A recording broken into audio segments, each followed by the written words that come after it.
Hi guys, I'm CJ. I'm Jessica. And this is our video presentation for you. Okay, we want to first start off with the machine that we chose to change. It's going to be the 12-lead ECG machine, and it's a point-of-care machine for cardiac rhythm diagnosis.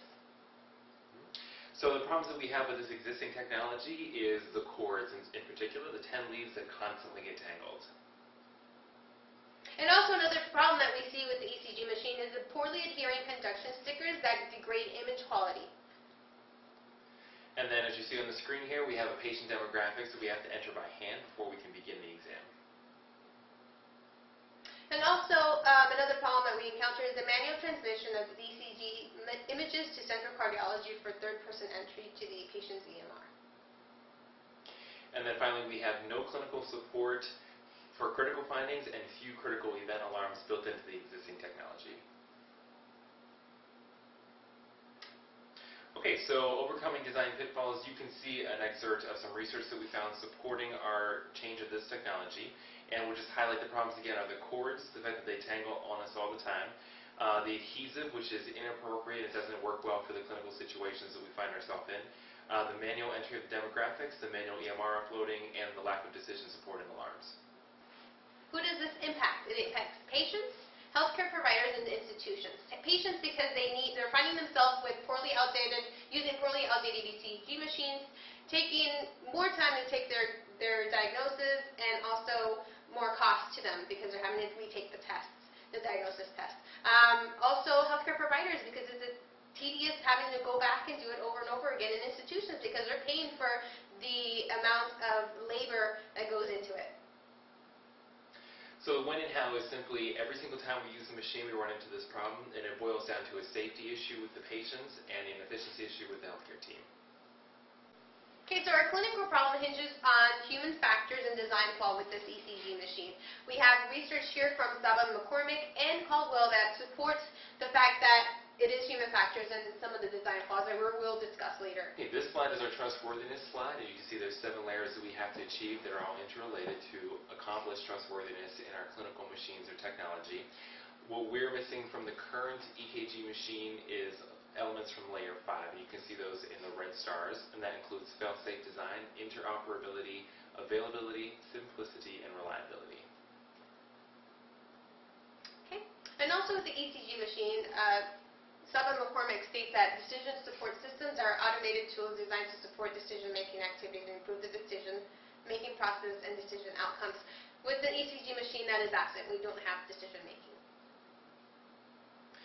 Human-computer interface mismatch, you can see the definition of the Saba and McCormick layout. Basically what we're seeing is a design of the machine that is not compatible or easily compatible with the humans that are operating it. Solution, what do we want? We want an innovative modern-day clinical machine that will enable streamlined point of cardiac testing. Okay, so we're going to compare the old and the new. So we're going to compare problems with the existing technology and the solutions that we have for them.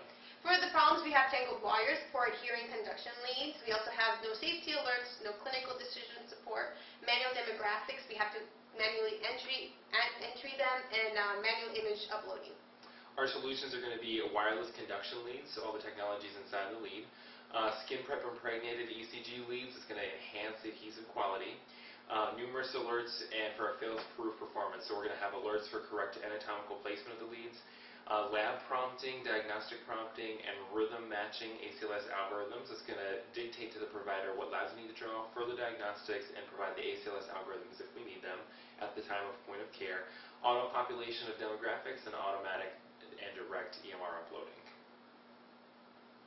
Okay, so just like we spoke before, what are the product features? We're going to focus on having an ECG conduction sticker that actually adheres to the patient. It's disposable, and it's already embedded with the technology, and has no cords. It's wireless.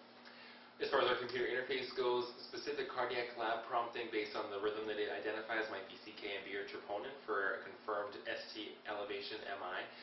For the diagnostic imaging as merited and based on the machine's analysis of the rhythm, we can provide different algorithms for treatment of that in real time. Okay, also we're wanting to embed safety alerts.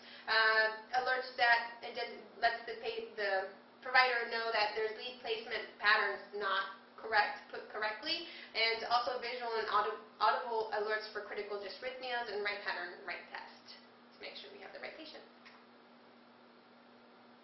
Okay, and we have computer interface continues. So point of care improvements, we're going to have the auto-populating of the patient demographics with the scanning of the wristband or other patient identifier, and the wireless transmission of the ECG image into the patient's EMR at the conclusion of the exam. And you can see some research documenting the advantage of having such a capability. Okay, and we're just going to touch on this chart again. This is our trustworthiness chart. Just from the reviewing of our product features, you can see how now we have the same 5 elements that are in the green stars on this occasion that we met with the design of our new technology and incorporated into the function of this new machine. In conclusion for y'all, we identified the problem as the existing 12-lead EKG machine. Our solution was to design a 21st century version of that, and with it incorporate all of those elements missing from the original technology. That concludes our video presentation for you. Thanks for watching.